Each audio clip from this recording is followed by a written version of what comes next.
Yeah, Mr. Coleman, no. Mr. O'Connell, no. All right. 1, 2, 3. All right, we'll begin with RS 2016-174, sponsors Pridemore, O'Connell, and others. This declares surplus and approves the disposition of certain parcels of real property. I stepped out just as there was discussion of deferring this in budget. Can someone tell me what happened? Withdrawn. It was withdrawn, okay. Does that mean we automatically? Second? All right, it's been moved and seconded that we withdraw. All those in favor? Aye. Is there any discussion? Okay, opposed? Like sign. Thank you. 1, 2, 3, 4, 5.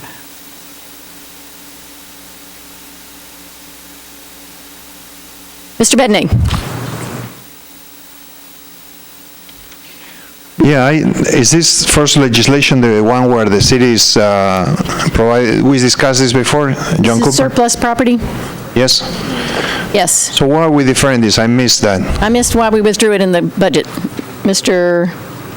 You're here somewhere. Glover. It was my understanding the sponsor had requested it be withdrawn, and we withdrew it in Budget and Finance. That was what I think I heard. Mr. Cooper, is that what? Okay, so yes, we at the request of the sponsor, we withdrew in Budget and Finance. And there was no discussion in Budget and Finance? There was no discussion, right. It was the move to withdraw, and we voted it up. Unanimous. All right. Who's the sponsor? O'Connell? That's correct. Pridemore is the primary sponsor. Yeah, okay. Well, can we ask them to tell us that they want to withdraw it? He has left the building. We can reintroduce if we... I don't mean to, Chair, I don't mean to say that I don't trust Mr. Glover. I just, usually we ask the sponsors to withdraw, so that's why I was asking. Okay, well then by rule, I don't think Mr. O'Connell nor Mr. Pridemore is here. So, well, I'm just saying, then we can defer by rule if we need to. This is surplus property. Can you speak on this, Councilmember Gilmore? One moment. I think if he asked me to handle his bills, and I'm sorry, I was back there talking, so I don't know that we need to, I guess he said if some things needed to be deferred, they could, and so I just wanted to hear the question before we just went and deferred it, and just to let people know, our colleagues know that he was prepared and that I was back there talking, but he asked me to handle his bills. So yeah, but he said if anything needed to be deferred, that it could, but it's not just because he's not here. Right, thank you for saying that. We just all were wondering why it was withdrawn. Does anyone know? I don't know that. Okay. Well, with all due respect to Councilor Gilmore, I still would like to have a letter from the sponsors. So I'm okay if the committee wants to defer, that's fine, but not speaking on behalf of somebody that is not here. And that's fine. I'm just sharing with you what he said. Madam Chair. Yes, sir. Then I mean, we did withdraw it in Budget and Finance. No ifs, ands, or buts. That's what we did. But for sake of clarity, then I will move that we defer. Fair enough. All right, I will just need to ask someone who... Here is a sponsor. Councilmember Sledge. I did. All right, here we go. There was question about how we treat surplus properties, and that is why we wanted to have further discussion about it. That's why the bill was withdrawn, Councilman. So I would request that we do the same as we did in Budget and Finance and withdraw the bill. We just were looking for an explanation. Thank you. And we actually have already voted, so I don't know that we can actually really vote again anyway. So, but I appreciate the discussion, and it's good to have an understanding of what the purpose is. I suspect we'll see those again. My understanding was that mostly that was unbuildable in very small properties anyway, but we'll bring it back. Okay, so we will now move on to RS 2016-175, sponsors Pridemore and Allen. This approves a grant from the Tennessee Historical Commission to the Metro Nashville Historical Commission to provide continuing education for staff at the National Alliance of Preservation Commission's biannual forum. And there is a letter from Councilmember Pridemore. Thank you. Second. Is there any discussion? All in favor? Aye. Any opposed? Great. Next is RS 2016-179, sponsors Pridemore and Pardue. This approves an amendment to the lease agreement between Metro Government and Greensboro ILP by extending the term and amending the rent and the auxiliary parking provisions for the domestic violence program. I do have a letter from the sponsor. That's been moved and seconded. Any discussion? All those in favor? Aye. Any opposed? Motion is recommended. Next is RS 2016-188, sponsors Allen and Elrod. This authorizes HOA Holdings LLC to construct and install an aerial encroachment at 184 2nd Avenue North. And I'm the sponsor. I move for approval. Been moved and seconded. Any discussion? All those in favor? Aye. Any opposed? All right. Resolution is recommended. Next are bills on third reading. Skipping anything. First is RS 2016-116. Sponsor is Kendall. I do not see the sponsor here. Is he in the building? We will move that to the heel. Please remind me.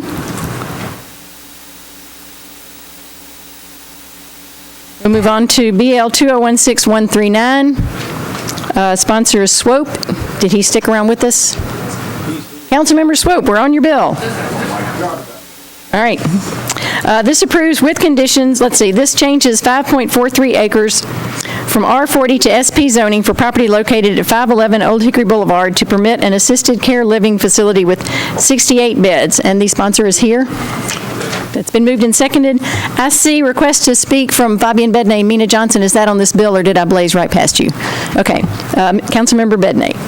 If Councilman Swope can tell us, at the public hearing, we heard from the neighbors that had a series of issues.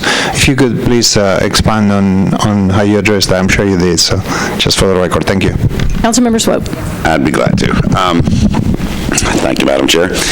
This has been an interesting project, one that the neighbors originally didn't like, and now I'm at about 95% approval rate on it.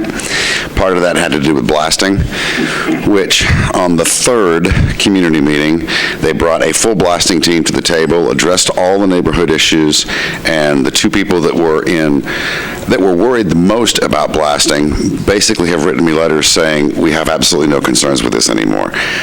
I had deferred this after second reading for the purpose of possibly moving this facility from this piece of land to another piece of land within my district. That does not seem like it's going to happen because the owners of the other piece of land are far too greedy. So as a consequence, it's a good use of land for the way it is right now. They are very good neighbors. Brian Durbin and Arcadia have gone out of their way to change their layout of their facility, change the elevation levels of it, address all the blasting issues. They're doing screening walls as well as tree foliage between this facility and Copperfield subdivision, which is basically 4 homes that are being affected here. And I ask that you approve this. Councilmember Johnson.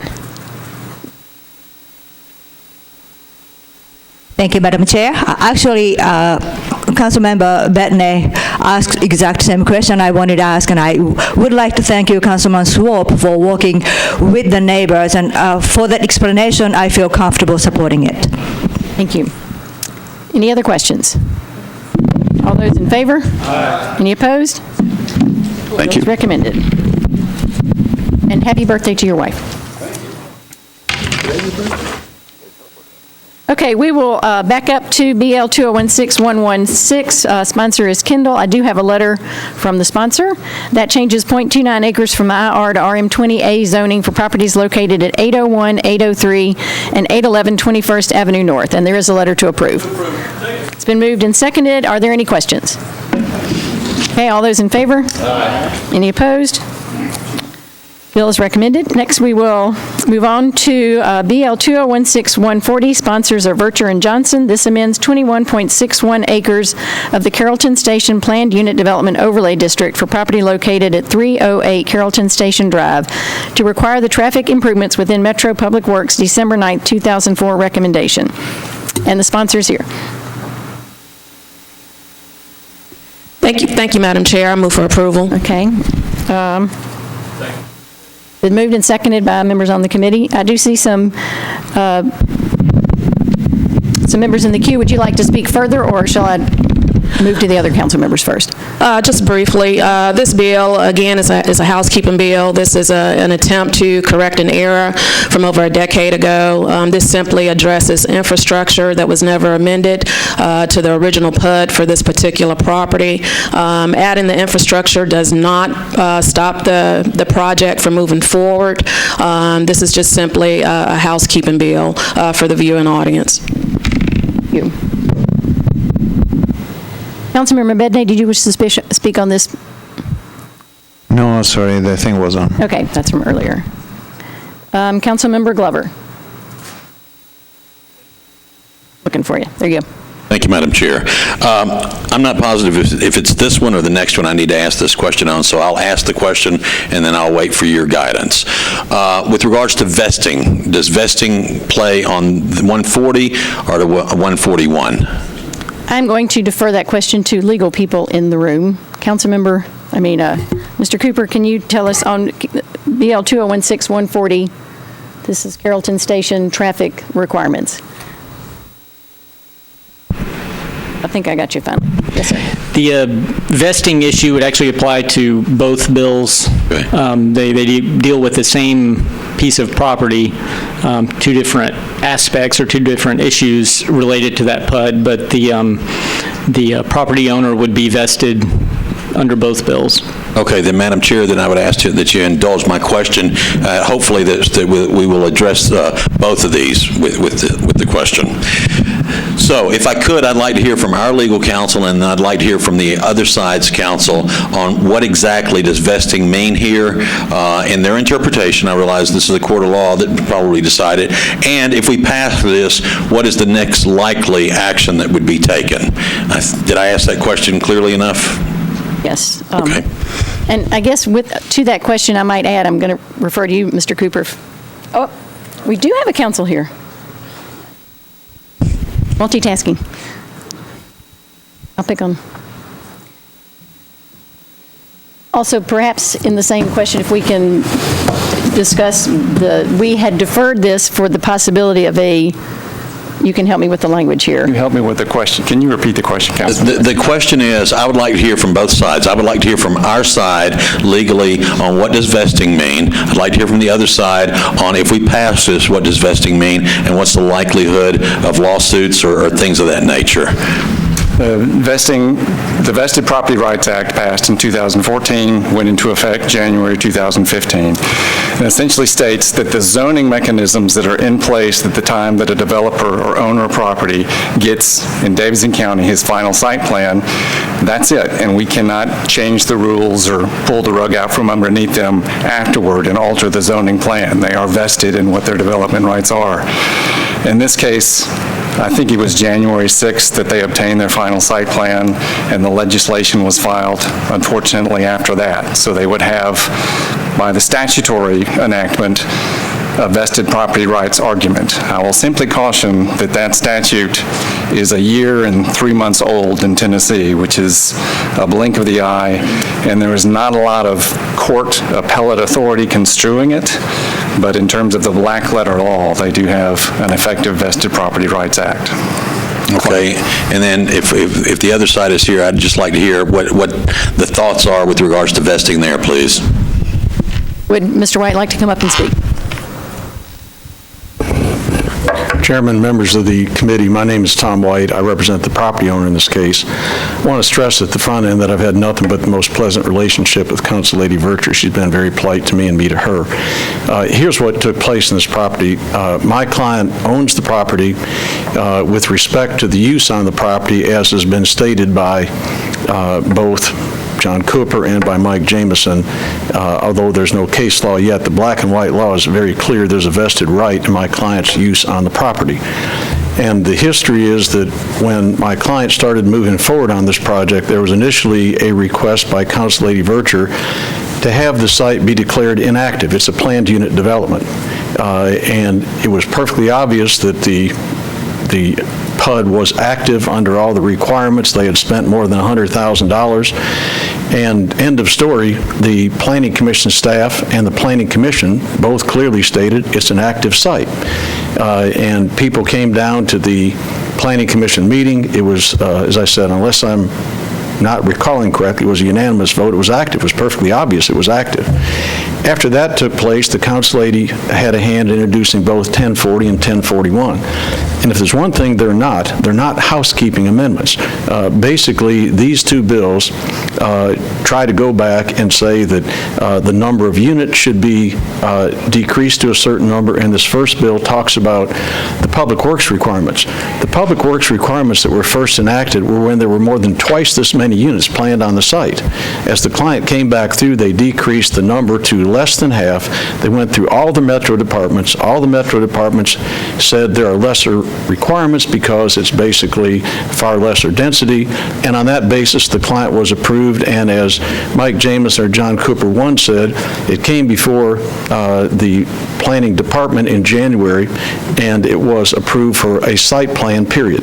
That clearly locks it in as a vested right, which means on the face of it that there is a total nullity to what's being proposed here. It attempts to take away property rights, which you cannot do. That was the whole purpose of the Tennessee Vested Rights Act of 2014. And so my comment to you is the legal department, and in my opinion, the legal department sometimes gives legal opinions on other things. Sometimes they just say it's a decision for the council and they'll figure out where it is. In this case, they were very clear. They wrote to every member of this council and they said on both of these bills, I'm reading for their opinion, quote, "It's therefore Metro Legal's opinion that ordinance 216-140 and ordinance number 216-141 are unenforceable as to the men of valor."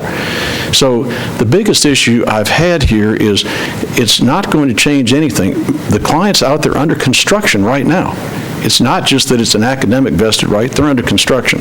What is the purpose of these bills? If it's not basically to cause some confusion, and people will come down to different meetings and they'll think, are we going to have a vote on what takes place on this property? There is no vote. It's a vested right, they're under construction. And I've said to Council Lady Vercher that from the very beginning, I met with her probably 2 or 3 months ago in the council staff offices. I had the leadership of my client there. We showed all the elevations. I explained the vested right, and she asked if we would attend a neighborhood meeting. And I told her we absolutely would attend a neighborhood meeting, period, as long as there was an explanation that the vested rights bill was here and had some applicability. So people...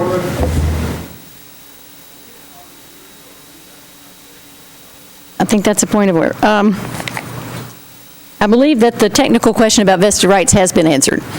I'll finish on the note that we have been clear. We'll go to any public neighborhood meeting if there's a clarification that basically the vested rights bill applies, so people don't come to meetings and think they're going to vote on whether something takes place. Thank you for your courtesies. It's obviously a vested right, and these bills do nothing but cause confusion and are unlawful. Thank you. So I want to come back to Mr. Jamison, if I may, very quickly with my final question. If this passes, what I'm hearing is it virtually has no teeth to it. Is that, or am I misinterpreting what I hear? Well, there is an email from Mr. Herbert from the Metro Codes Department that has obtained the opinion that because it would be vested, that any action by this council in approving those bills would be a nullity, and that the Codes Department would move forward with permitting. If you think about it, that essentially frees the council up to do whatever they want to do. If we, then, I'm sorry, I do have one, then the closing question. If we pass it, does that open the door for a lawsuit to Metro? I mean, is there any possibility of that? Yes, but under two separate realms. There are a variety of claims that might come under a disability realm, under the ADA, the Fair Housing Act, the religious land use, federal and state provisions. And because all of them essentially define the intended constituency here, which is housing for formerly incarcerated individuals, some of whom have addiction issues, they qualify as disabled individuals and therefore are protected by the state and federal legislation.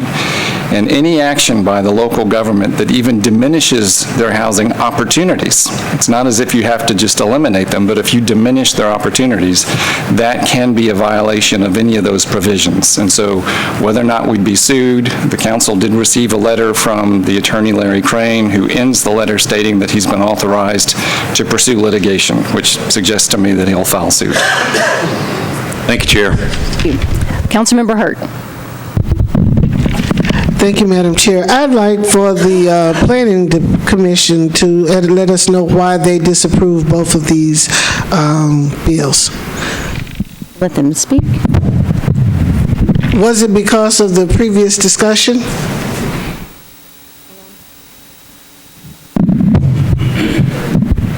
Okay, whoops. Okay, your mic is hot. We didn't have the opinion from the Department of Law at that time, but they did have a lot of, the commissioners had a lot of discussion about the plan that had just been approved in January, and the fact that they had been proceeding with the plan that had been approved in January and just the July before that, and therefore they felt that they should just stick with the plan that had been approved. Thank you. Other questions? Councilmember Murphy.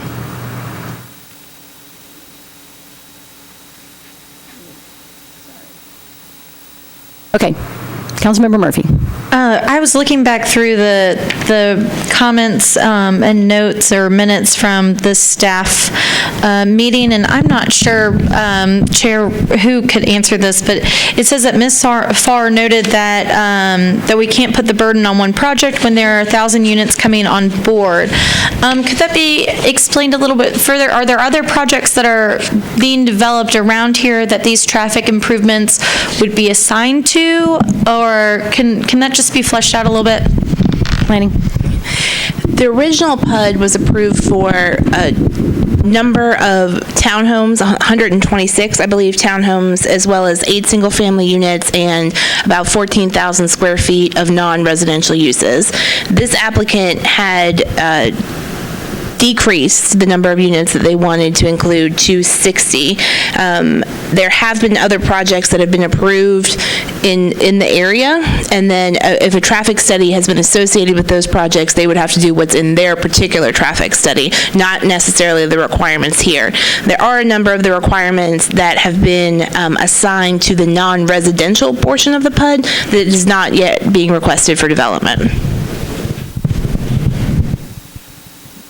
See, Councilmember Bedney, did you wish to speak again? Yes, thank you. For the record, I'm good friends with Raul Lopez, who is involved with Men of Valor, so I just wanted to clarify that. I think that we have an issue, I know we have an issue with infrastructure in the southeast.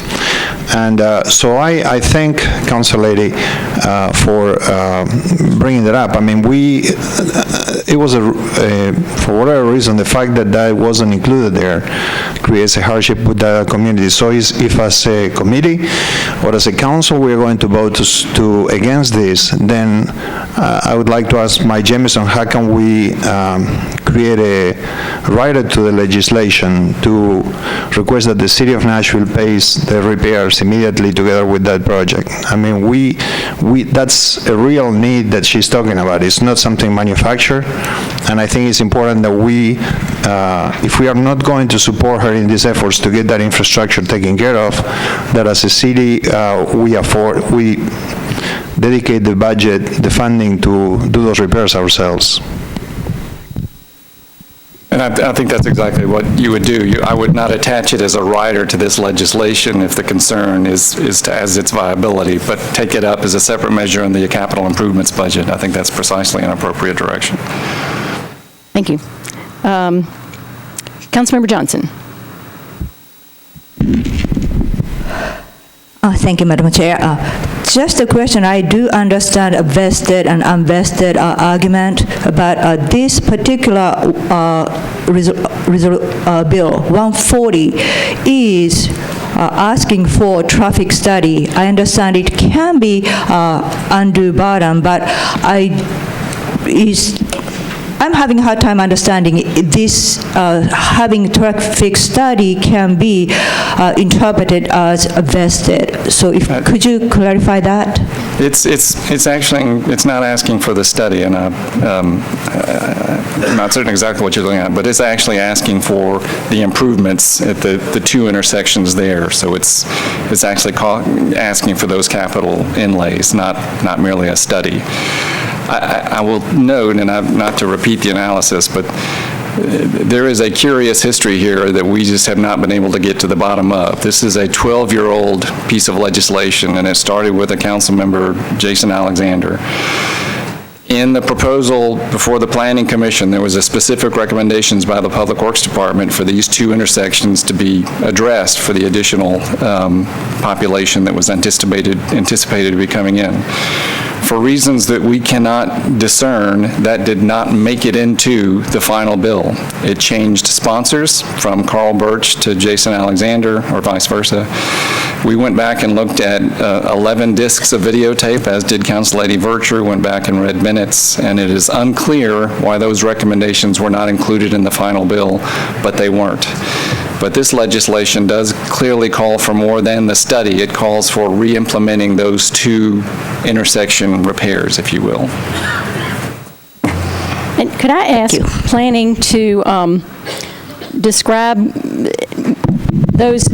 the pieces of the infrastructure improvements? It's my understanding that some are attached to retail portion of the PUD and some are attached to the residential. Can you explain that, please? That's correct. When the PUD was revised in July of 2015, the only assigned improvement to the residential portion was a left-hand turn lane. The remainder of the improvements that had tagged along on this PUD since it was adopted by the council originally, those were to go with the 14,000 square feet of non-residential uses when that's developed. And is there a traffic study to support that division of the traffic improvements? There was a traffic impact study originally. Their Public Works would review any final site plan and could require something more. Okay. So with regard to Councilmember Bednay's, I guess this is a question for council, can we request at least some investigation of whether that's an appropriate division of the original traffic? Sorry, can you? I'm asking. The traffic impact study was done 14 years ago. 12 years ago, excuse me. There were several things that were suggested to be done. Correct. And between them, they are still somewhere in the PUD, just not attached to the residential piece of that. And my question is, how is the decision of what to attach to this piece made, and is there a possibility to ask for additional traffic study to determine if that's an adequate division? Well, if not the whole thing, which Council Lady Virtue is asking for. I think the contention now is that because those traffic studies were applied to the development as originally proposed, and now it's down to, I don't know what fraction of that we're at now, but it would not, if it were proposed today, it would not have triggered a traffic impact study because of the volume that you're at now. I hear you. Which may have been the reason they amended it out, but that's the reality. Okay. Are there other questions? Let's see, I have Councilmember Orchard, have you circled back around? Okay. You are recognized. Yes, thank you, Madam Chair. It's just clarity and for those viewing as well. Although there was a reduction in density, can legal address the capacity on that property with the stated use? Because although there's a reduction in density, the numbers are still almost equitable for what they intend to use on the actual development.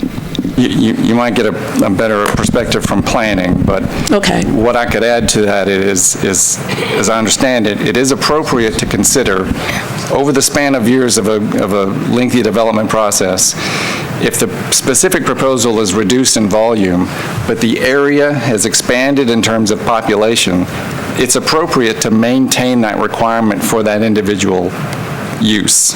Whether or not we've crossed that threshold here, I don't know. That's a planning call. And does planning want to comment on that? The use that they are proceeding with now has been determined to be the same use that they applied for originally. And so all that we have in comparison is the original 126, I believe it was, units reducing down to 60. Thank you. Thank you, Madam Chair. And one more question, just for clarity and for the viewing audience also. Does Metro still hold the bond for this property? I don't know. Yeah. I understand that there's still litigation going on. There's still litigation. with respect to the bond. Okay. I'd like to go ahead and renew my motion. Move for approval. Moved and seconded. All those in favor? I think we need a raising of hand vote. All those in favor, please raise your hand.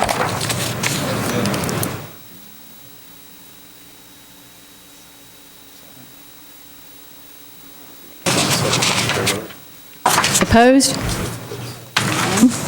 Not voting? Motion is approved. You have to tell me. Okay.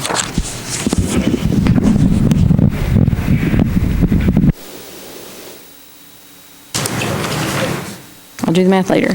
Next is BL 2016-141, sponsors Gilmore and Johnson.